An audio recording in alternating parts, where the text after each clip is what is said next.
Hello everyone and welcome to Chef Shelley's Kitchen. So you all know how I like to change things up. I've made some meat entrees, vegetable dishes, appetizers, a few desserts here and there.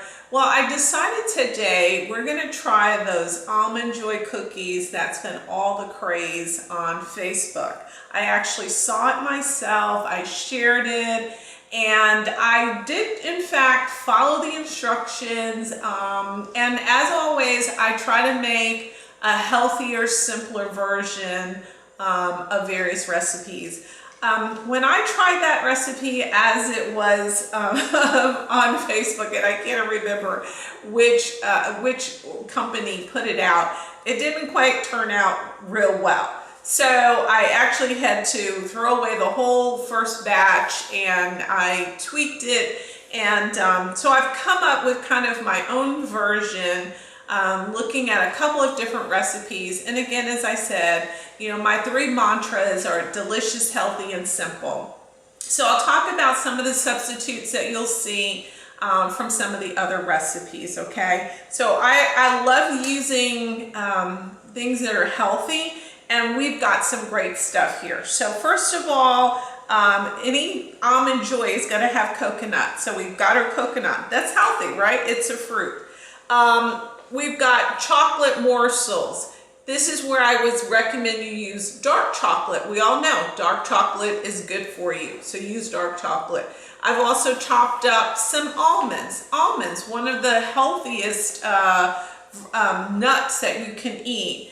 And then I'm going to be using some flour, and if you don't tell your family and friends, I won't, but I'm using whole wheat. So this is very rare that you see people use whole wheat in a cookie, but it's only a little bit, and the only reason that it's there is to help make the cookie stick together. So again, the recipes that I've seen calls for all-purpose flour, which we know is bleach, so I said let's try to stick with that. The other differentiator I'm using is egg whites as my liquid to hold all of that even together more.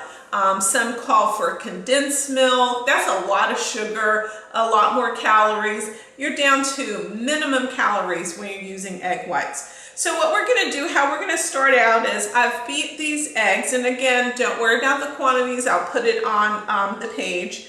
And you're going to make it almost so it looks like a meringue in a way, because you're wanting it to be a little stiffer. You don't want it too liquidy. This also, one recipe calls for a teaspoon of vanilla, which I thought, you know what, I think that would make a nice little extra taste. And then what we're going to do is we're going to add our coconut to that. Okay, so these are three really good ingredients. So we're going to mix this around really nicely, like so. And then once we get these mixed up together, then what we're going to do is we're going to add our flour to it. Okay. So once again, you know, some might say, oh, well, it turns it brown. Well, it's going to be brown anyway because you're going to have your chocolate. But if you need it to be white, by all means, add your all-purpose bleach flour. We're going to go this route for today, okay? So we've got it nice and mushy-like. Then we're going to be adding, I'm going to kind of add gradually my chocolate morsels. Again, use dark chocolate. You are in business. You know, you told your doctor you had dark chocolate, coconut, whole wheat. What could they say? And then anything in moderation is what I always say as well. So, kind of nice and moist here. I'm going to go ahead and add the rest of the, and I'm going to make sure I get every morsel, trust me, because they're not cheap either.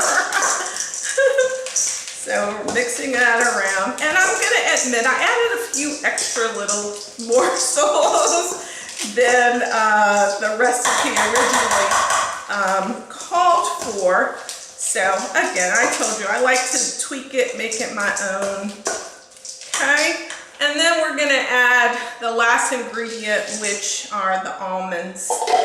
So we're going to get all that mixed up there nicely together. And then what we're going to do is I'm going to actually drop these by the teaspoon. I'll just do a couple. And then we're going to put it in the oven. I have the oven actually heated up at 350. And so we're going to put that in, and it only cooks for about 15 minutes. So that's the other really nice thing about this recipe. It's fast on top of everything else. Man, that looks so good. I'm telling you. Okay. Now that we've got that mixed really, really nicely, like so, I've already greased my pan, and I'm going to make sure I get all of this off, put this aside, and then we're just going to drop them. I'm going to use a tablespoon, just like so. Just drop them in here. Give yourself enough space, because of course they may spread. So, you know, I've got 2 baking trays kind of ready. And one of the things that I did find with these, like once you put them on the tray, you do want to kind of squeeze them together. So I saw that on the video on Facebook, and I thought, I wonder why they had to do that. And then I understood, you know, it kind of comes apart a little bit. And again, that's part of why you need that flour to bring that consistency together.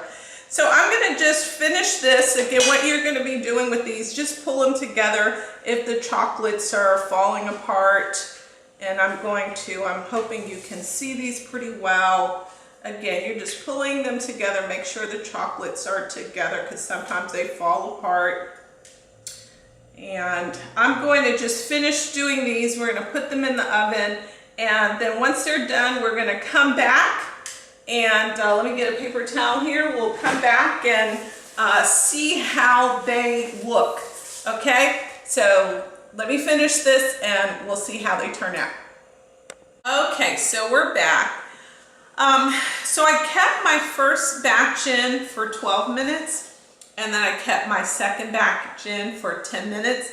Clearly 10 minutes in my oven was actually better. So I think you again need to kind of test the heat of your oven to make sure, you know, it's going to be what's best. So let's go on and give it a taste again. These look good. This is part of my first batch. Let's just kind of take it apart.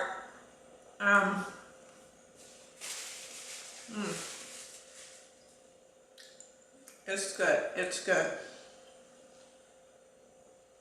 I didn't add extra sugar. I feel like the dark chocolate kind of brings that out. I also used the sweetened coconut. So that'll do it for today. I hope you enjoy these little treats. I'm going to try not to eat too many, but my excuse is going to be that they're good for you and they taste delicious. Delicious, healthy, and simple. So stay tuned again. Enjoy your Almond Joy cookies. Tweak it how you want. More coconut, less coconut, more almonds, more chocolate. And I felt like the whole wheat worked out just as fine. Take care, everybody. Bye-bye.